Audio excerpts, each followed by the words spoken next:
Hello.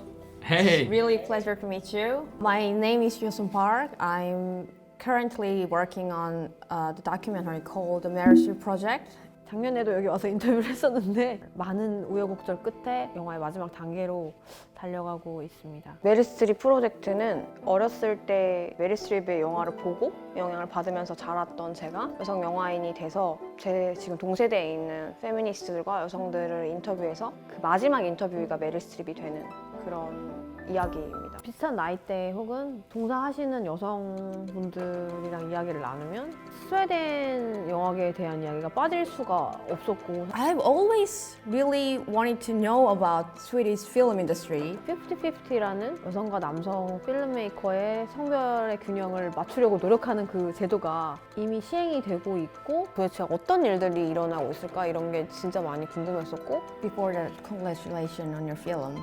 I loved it. Oh, thank you. Thank you so much. Excentrisk. Jo, jag märkte det. Han inbillar sig att han är kungen av Atlantis.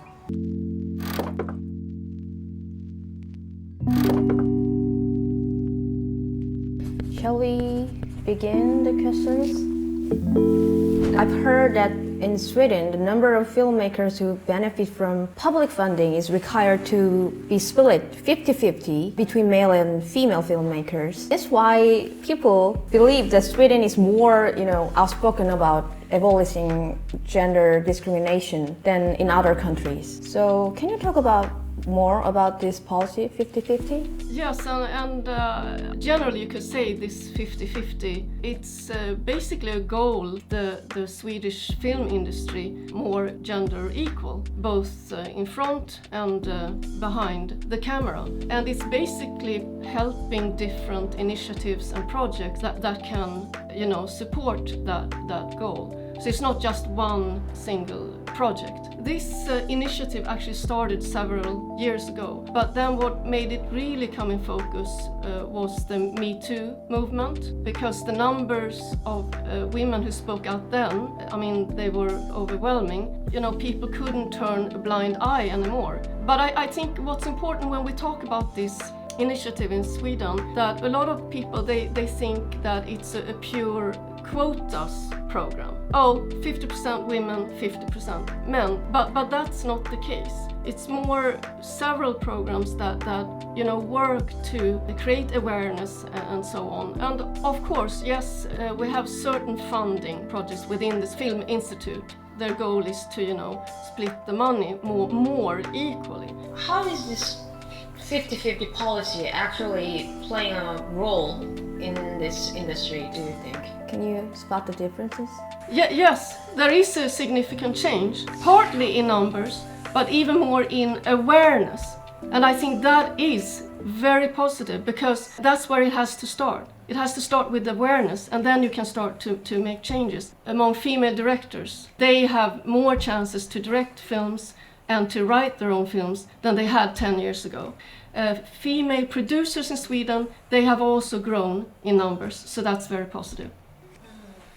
Or what would you say, Simon? Well, actually, I wanted to ask a question to Simon, that what was it like having two female directors, female dominant production as a male actor or filmmakers?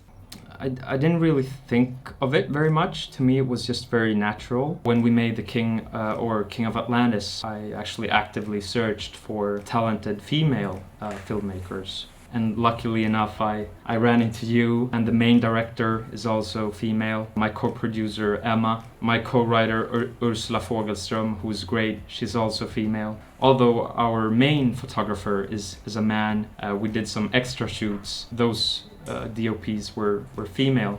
This wasn't some kind of gender quota. I didn't approach it in that way.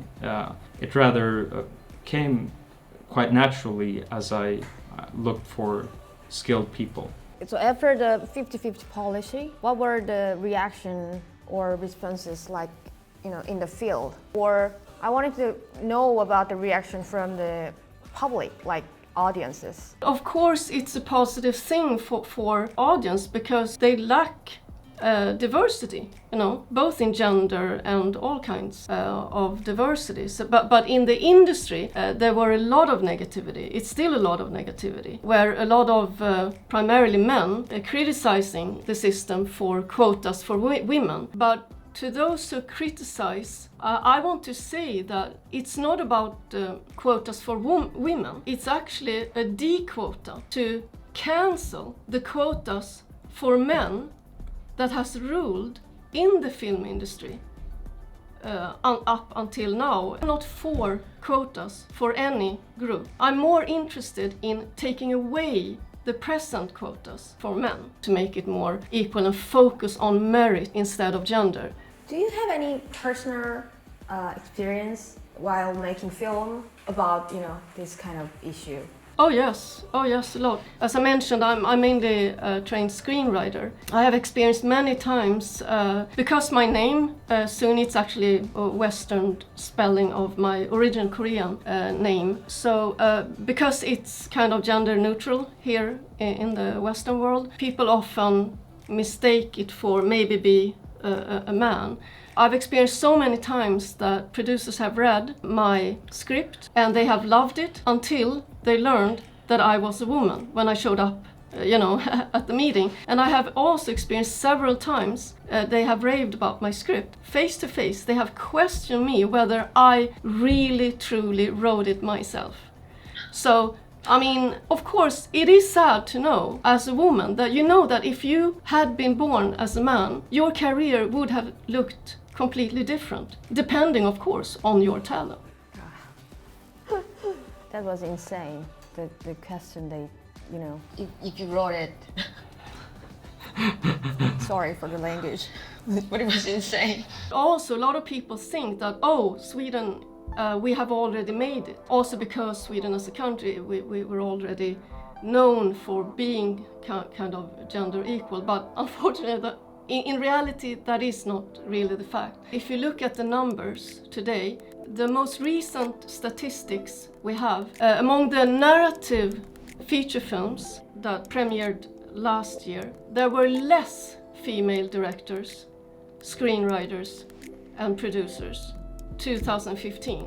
So it has actually lowered a bit. And partly it is because many of the films that premiere are, privately financed. It's big budget commercial, big budget movies. As you probably already know that women are never assigned bigger budget movies. And also I want to give you another example, not to make you totally depressed. The fall of 2019, among the 13 narrative feature films, only 2 were directed by women. And not one single one of them were written by a woman. So whenever you see in the statistics, at least in Sweden, a certain amount of female screenwriters have been involved in a narrative feature film, it's usually because female director. There was a writer-director. So to be mainly a screenwriter, it's quite tough. And on top of that, I'm also a part of, that diverse group, so I'm not white. But I would not let those numbers make me depressed. I'm sharing those numbers just to, show how important it is with those initiatives we have, thankfully, in Sweden. Because can you imagine if we didn't have them? I wouldn't even be able to present some of these figures, you see?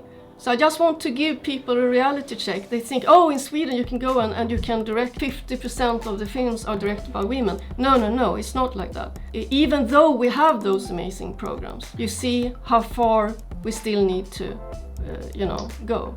So, actually, I have met many people who exactly the same thing as you said. Like, if a woman is good enough at, making films, then she will get a chance, like every man. Is there anything you'd like to say to those people, Simon? I think since the problem is systemic, if you're never given that first opportunity, how are you going to build a career, right? So I think these policies are a good way to at least get, so to speak, over the hedge. and level the ground a bit so that women do get chance and an opportunity and can work from that, so to speak. So, as a filmmaker, why do you think gender equality or diversity is important in regards to the, directors, cinematographers? Well, we're all storytellers that we're sharing with people all over the world, and I mean, I see it as film is really like an opportunity to explore what it means to be a human being, and that is no matter what world you depict, if it's sci-fi or whatever, or what year or what genre. The fact is that since women and non-white, human beings like us represent more than 50% of the human population, it should be natural that those groups are represented as well. If most of the movies that were offered had female, non-white leads, and they were written and directed by non-white females, how do people think the audience would react if that was the only selection? I agree with that.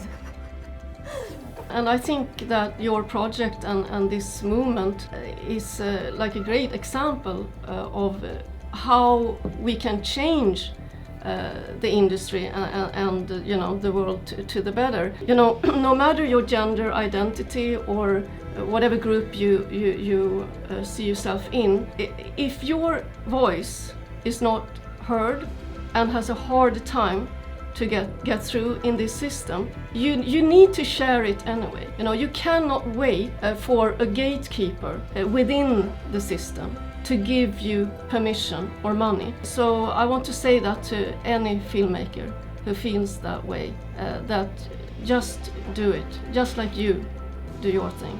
That's why I'm doing it.